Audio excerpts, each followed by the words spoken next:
The pandemic has been top of mind, hasn't it? We've talked about it a lot, certainly on this belt, the Europe, Middle East and Africa belt of the Singapore FinTech Festival. Welcome back. I'm Manisha Tang. And when it comes to the pandemic, fundraising has become a big issue in this sector. So our next session is actually a special highlight with the renowned venture capitalist, Tim Draper, who is the founding partner of Draper Associates. And Tim is going to share his views on entrepreneuring in the pandemic and a post-pandemic world. We're thinking about this from both sides of the coin. He'll share some of his insights on how new ventures can best navigate externally driven disruptions and to businesses and to social practices as well. So let's go over to Tim for this session.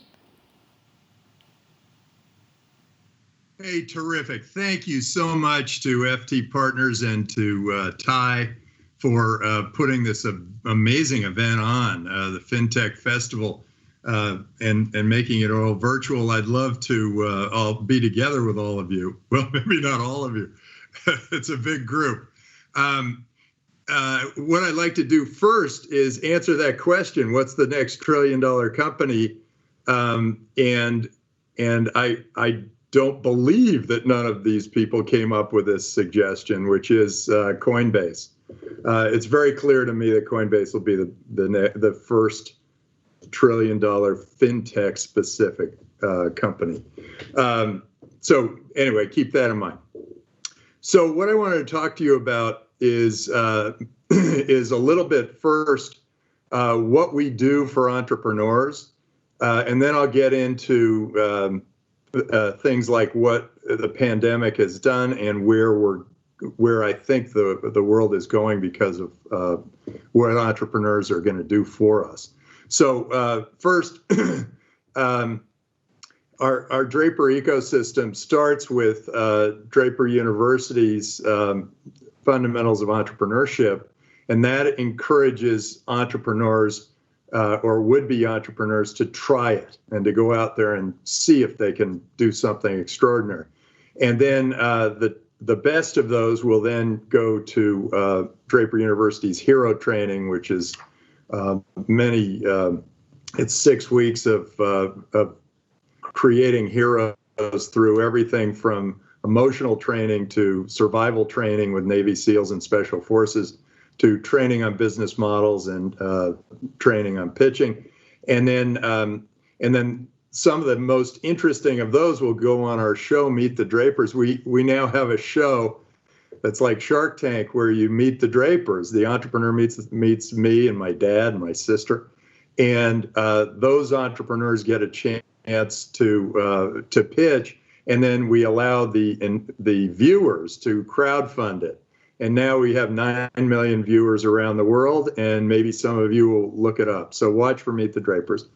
And then if they get through all of that, then Draper Associates might be a potential investor for you. So we give you sort of a track to become a great entrepreneur, and Draper Associates would do the funding. With that, I want to go into the pandemic and what it's done for us. Any kind of a shock to the system will change the nature of things, and that usually allows the entrepreneur to thrive. It gets the entrepreneur out there saying, "Whoa, something's wrong. I've got to do something about it." And then the consumer, also being locked in place, has taken that time and done something. Where they say, well, while I'm here, I might as well. And they start thinking I might as well try VR. So people buy a bunch of Oculus Quests, or I might as well try Bitcoin. And so then people were buying a bunch of Bitcoin wallets, which turned out to be a good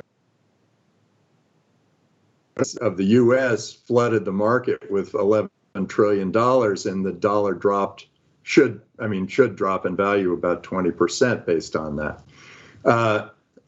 So we're sorry about the cough. It's early in the morning here. I know it's late at night in Singapore and other parts of the world. Who knows what time it is? So we're at a really interesting point, and And a lot of interesting things can happen from this point. We've got kind of a fork in the road where we've been. Let me first go into the pandemic. The pandemic is a horrible thing, but the lockdown, it turns out, could potentially be even more horrible. The UN predicts that 135 million people will die of starvation because of the lockdown. So sometimes it's the best of intentions, the worst of outcomes. And so I to travel, get back together. But, you know, I mean, if you're in a pandemic, wearing a mask might be a good idea, that kind of thing. But I think it's time for everybody to get back to work. And the politicians are all afraid to say it. They know that they're putting a Band-Aid on it by doing a lockdown. They also know the lockdown probably doesn't really work. And but it's politically correct to do it. Well, it's wrong. It's time to get back to work. It's time to open up and make great things happen. That said, this pandemic has been great for remote work, for remote medicine, for Bitcoin, for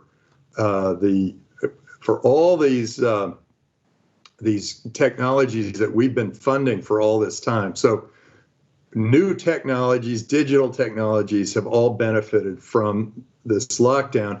And I'm looking and I'm saying this is a critical point where politically we are going to be in a position to either go into a where governments start to control us, or we become free again. And just as an example, look, Korea is a perfect example of this.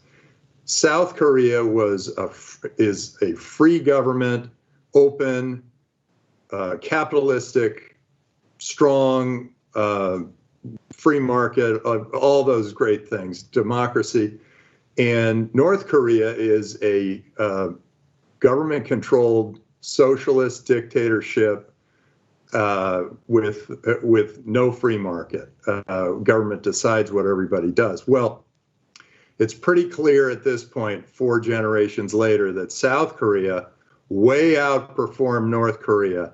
South Korea, the average South Korean is now 400 times as wealthy as the average North Korean. They make 400 times as much money as the average North Korean, and the average South Korean, now 4 generations later, is 4 inches taller than the average North Korean. So clearly, freedom outperforms government control and government interference.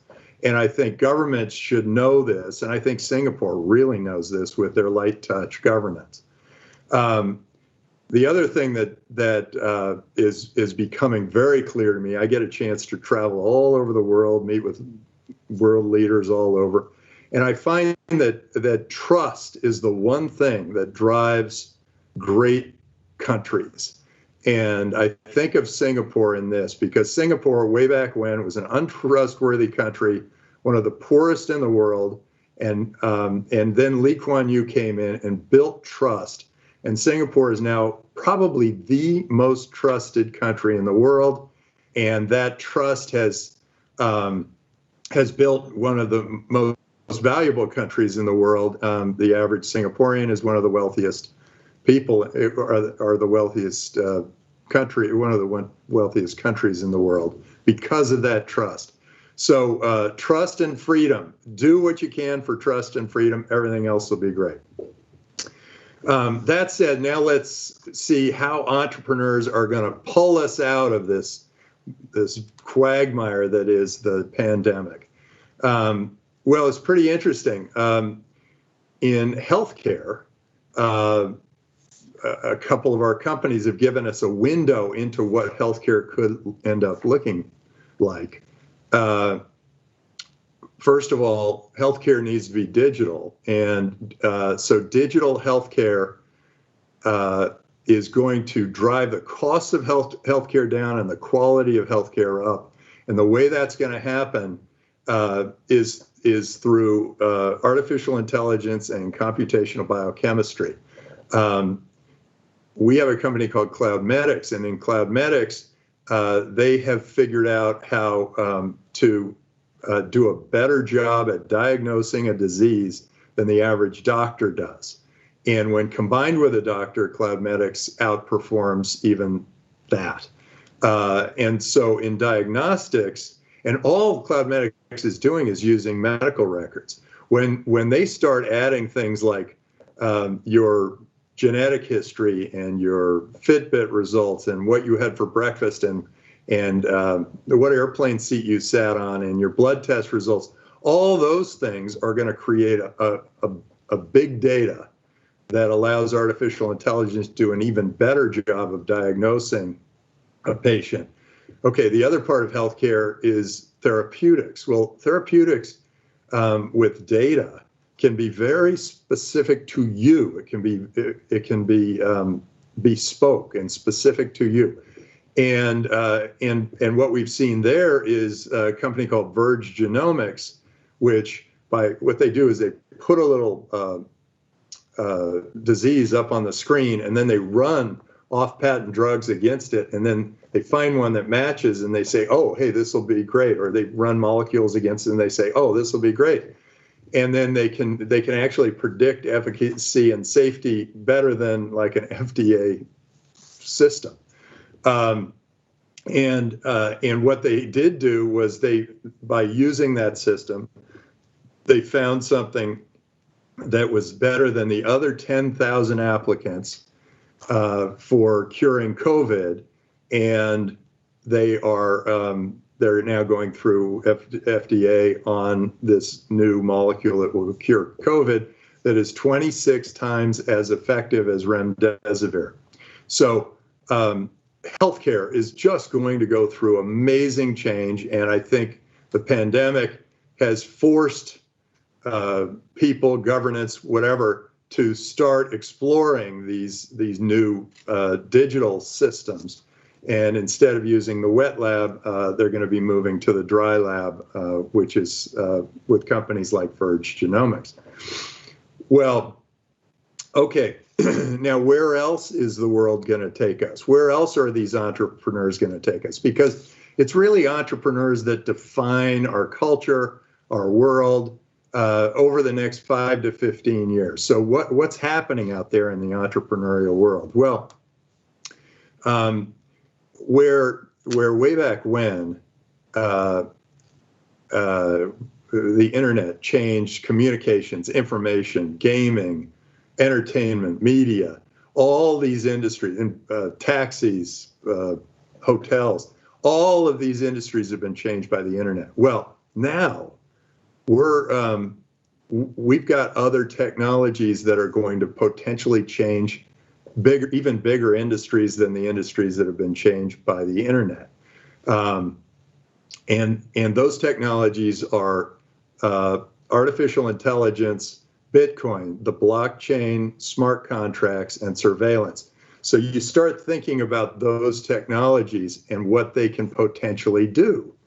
Well, Bitcoin turns out to be a better system than the banks.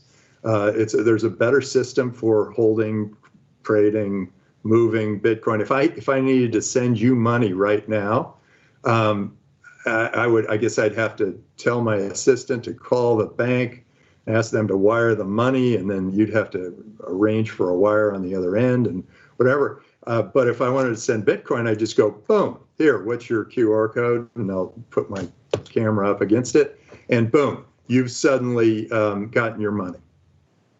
And the speed at which that happens is speeding up because of companies like OpenNode and Lightning Network. So Bitcoin's going to change banking, and clearly the banks are recognizing this. They're starting to sort of come around, and they're trying to sort of think, how do we deal in this new Bitcoin world? Blockchain keeps perfect records of all the accounts moving in and out of from one place to another. And it keeps track of money, and it keeps track of data. And so the blockchain actually means that we don't, that accountants, bookkeepers, auditors, all those transfer agents, all those people that have been tied to keeping track of money are now going to be freed up to do other great things for society. And in fact, artificial intelligence, as my son Adam says at Boost, he says, artificial intelligence is going to take all our jobs. So look at your job and figure out what your job is and how artificial intelligence is going to take that job. And then think, how does my job abstract over time?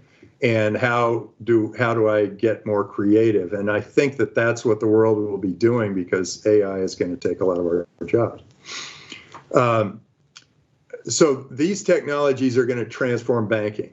They're also going to transform insurance, because I could, with a good insurance actuary, I could actually put together an insurance company that actually provides you with your claim before you've issued a claim. Because with surveillance, I'm going to be able to see if your house actually burned down or if your car actually turned over. And so I can actually do this automatically and provide a much better service to the end user in insurance. And I think that's coming. And with insurance changes government, because what is government but a lot of insurance companies sort of piled up together? And governance is going to have to be more open and competitive, because people aren't going to put up with it. Elon Musk is moving from California to Texas because the California government is too restrictive, and Texas government is very open. People leave countries because they say this country is too oppressive, and I want to go to a country that's freer. That freedom will move people around. So that would mean that governments will start operating the way Estonia did with their virtual residency program. They provide virtual residency to people outside of Estonia, so that geographic borders become less relevant. And we all know, being involved in the internet and the explosion, that the world is now global, and the geographic borders mean less and less and less. The politicians want nationalism back, but we know that we're way past that, and nationalism, tribalism, there was a purpose for it for many, many years. Now we are global, and governments are going to have to compete in more of an ethereal way across borders, and provide services that we want, and then we will pay the taxes to the governments that are providing the services that we want. So government's going to change. So these are some of the biggest industries in the world: banking, finance. I'm actually I'm hoping to set up a fund that is a venture fund that comes where the investor puts in Bitcoin, and then I invest that Bitcoin into a bunch of companies, and then those companies pay their employees and suppliers in Bitcoin. And the whole system, the whole closed system, is built on the blockchain. If that happens, the accounting bill goes to almost nothing, and the legal bill almost goes to nothing, because the whole system is completely enclosed. I'm looking forward to a time when that happens, and governments get nervous about that. But no, you could actually incorporate taxes into that, and the payments would be completely automatic, whether the taxes are tied to transactions or they're tied to income. So this is a world that's going to transform all of finance. So banking, finance, insurance, government, and healthcare. These are the 5 or 6 biggest industries in the world, and they're in the multi-trillions of dollars. I think we've got a really exciting time ahead. If you're an entrepreneur, I hope you are going to lead us to a great world out there, to a future that we all want to look for. As an investor, I will be looking to entrepreneurs who are taking me to a place that I like.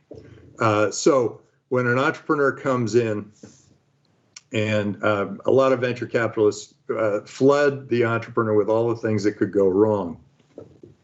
My only real question is, what if this works? So I'll fund the company that if it works, it could be really good. It could be really great for the world. It could be really exciting, and it could spread all over the world. And this is the entrepreneur for me. So keep that in mind. I'm Tim at Draper.vc.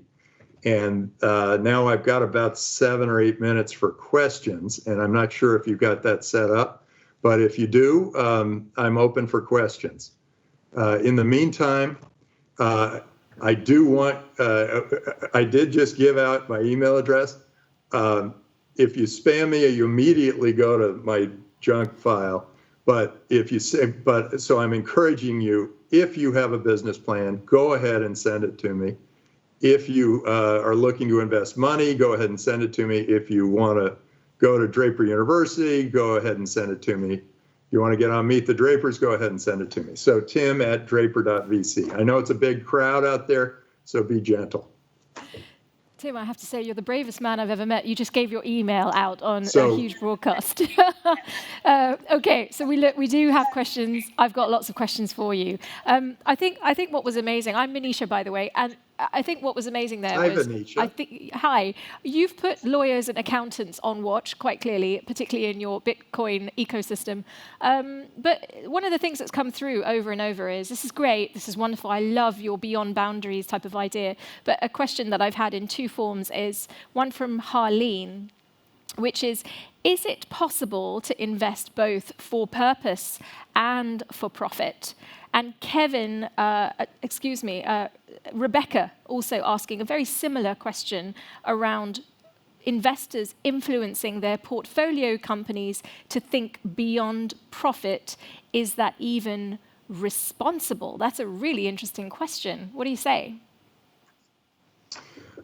Yeah, well, you know what's really interesting? Here's one of the great ironies of life. And that is that every entrepreneur that comes into me, I ask the question, well, why are you doing this? You know, you're throwing your life into this. Why are you doing this?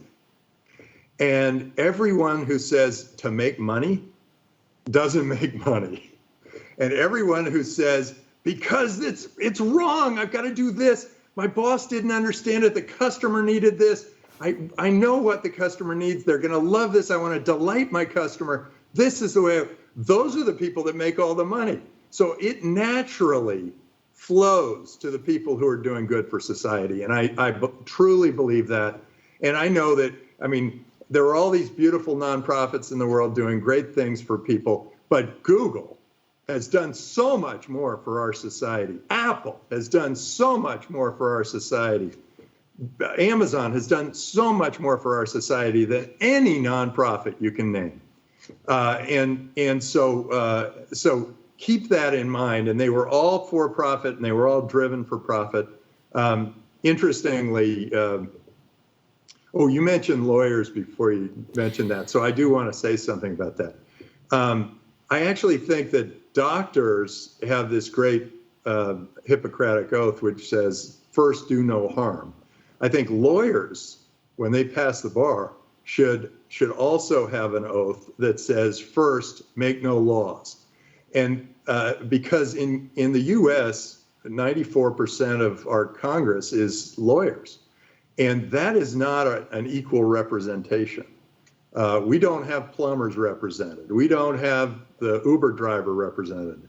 We don't have the entrepreneur represented very often. And I think that, sure, lawyers should be the ones to write the laws, but not the ones to make the laws. And I think that's a really important thing. And yes, I'm saying lawyers and accountants because the laws have been written to continue this bloating of lawyers and accountants throughout the world. And I think lawyers would agree with me on this. That God, we're working on minutia when maybe we want to do something else. Maybe we should. A lot of great lawyers move into business because they say, God, I'm not sure I'm doing enough for society here. Yeah. And then should the investor tell the entrepreneur that they should be doing something socially responsible or what? Absolutely not. The entrepreneur needs to drive their own business, create their own culture, understand the needs of their customer, and that is priority one. And as customers, we all benefit from the success of those entrepreneurs. Tim, another question, and this has gone in an amazingly philosophical direction. You said something in your presentation that was quite incredible, and it alluded to the borderless world. So Renee has asked, do you think that we are at the cusp of a non-geographic nation-state system? Yes, because as I travel around the world, I realize how minor the differences are between the lives of people in most countries, in many countries. And so the borders used to be very important to us. We were tribal, and I'd say, okay, you don't cross this border and I don't cross this border, and we'll be at peace and we'll be able to grow something. We'll be able to build our countries, our states, whatever. Well, all of a sudden when the internet came, we sort of said, well, what are you guys doing over there? And how are we, what kind of trade can we do? And all of a sudden we got to know each other and we went, oh, hey, this is great. We're all people, we're all doing great things. Let's build the economy globally. And it brought billions of people out of poverty. It was one of the greatest things that ever happened.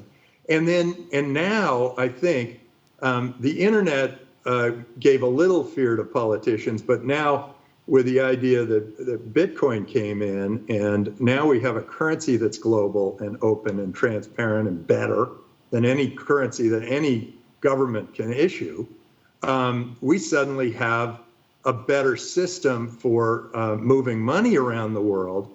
And so the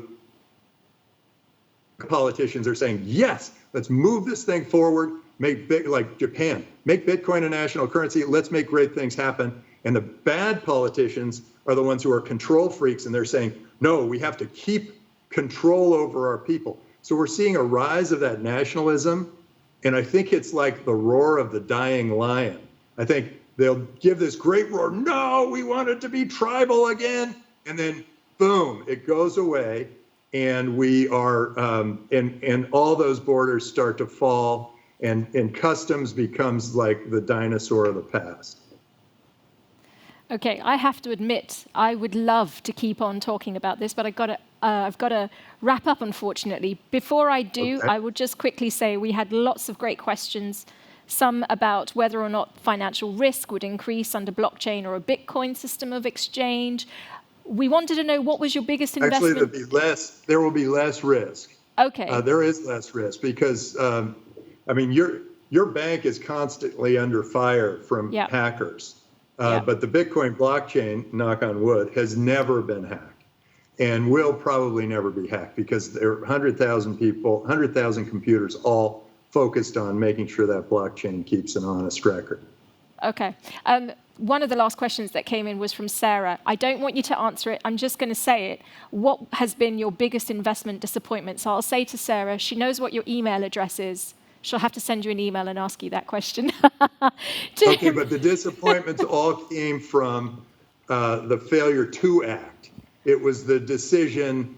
I got outbid for Facebook, and a group convinced me not to do Google, and it was the failure to act. So I tend to err on the side of making the investment. Right. Wow. Well, that was a big one to admit. Any question? Thank you. Thank you so much. It's been an absolute pleasure. Tim Draper, thank you for sharing with us here on the Singapore FinTech Festival 2020.